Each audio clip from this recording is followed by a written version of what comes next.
Everyone, আসসালামু আলাইকুম। আশা করি যে যেখান থেকে ভিডিওটি দেখছেন খুবই ভালো আছেন, আমিও বেশ ভালো আছি। আজ আমি নিয়ে চলে এসেছি আপনাদের মাঝে নতুন একটি রেসিপি, যেটিকে নেওয়া হলো তেলাপিয়া মাছ আলু দিয়ে ভাজি, এবং খুবই ছোটো তেলাপিয়া মাছ আর একটা হচ্ছে মিডিয়াম তেলাপিয়া মাছ। কোনোটা পুরোটা রেখেছি, কোনোটা কেটে দিয়েছি। চলুন তবে রেসিপিটি দেখে নেওয়া যাক। প্রথমেই আমি ছোটো আলু এইভাবে স্লাইস করে কেটে নিয়েছি। দেন এই আলুটি এখন আমি একটা বালতির মধ্যে পরিমাণ মতো পানি দিয়ে ধুয়ে নিচ্ছি। এখন কিন্তু পুরানো আলু এক দুবার ধুলেই হয় না, অবশ্যই বেশ কয়েকবার ভালো করে ধুয়ে নেবেন। আমি ধুয়ে নিয়েছি, আবারও পানি দিচ্ছি, দিয়ে ধুয়ে নেব। ধুয়ে নেওয়া হয়ে গেছে। এখন একটা আমি কড়াই নিয়েছি, এই কড়াইটাতে সুন্দর মতো করে আলুগুলো তুলে দিচ্ছি। তো তুলে নেওয়া হয়ে গেছে আলু। দেন এখন আমি মাছগুলো দিচ্ছি। এই মাছগুলো কিন্তু আমার ফ্রেশ করা ছিল, আগের দিনই আমার ভাইয়া পুকুরে জাল দিয়ে তুলেছে। হ্যাঁ, আর এখন আজকে সকালবেলা এটা আমি রান্না করতেছি। তো ওই যে ছোটো তেলাপিয়াগুলো আগে দিয়ে নিলাম। দেন আমি বড় দুটো তেলাপিয়া ছিল, এগুলো আমি কেটে নিয়ে তারপর ওখানে দেবো, কারণ বড় তেলাপিয়াতে তো ওভাবে দিলে হবে না, লবণ মরিচ ঢুকবে না। তাই জন্যে আমি ছোটো ছোটো করে কেটে নিয়েছি এবং পরিষ্কার করে নিয়ে এগুলো এখন সেই আলুগুলোতে দিয়ে দেবো। তো দু একটা বাটা মাছও ছিল আর তেলাপিয়া মাছ তো ধুয়ে নেওয়া হয়ে গেছে। এখন আমি আলুর উপরে দিয়ে দিচ্ছি ছড়িয়ে। আমারটা কিন্তু বেশি বড় ছিল না, যার কারণে আমি মাথাগুলো পুরোটা রেখেছি।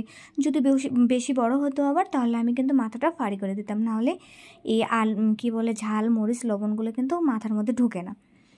এখন আমি পেঁয়াজও কেটে নিয়েছি, 8 থেকে 10টা সুন্দর মতো করে। রসুনও এখানে কিন্তু কেটে নেওয়া আছে। তো এগুলো সুন্দর মতো করে ধুয়ে এখন আমি মাছের উপরে তুলে দিচ্ছি। এই যে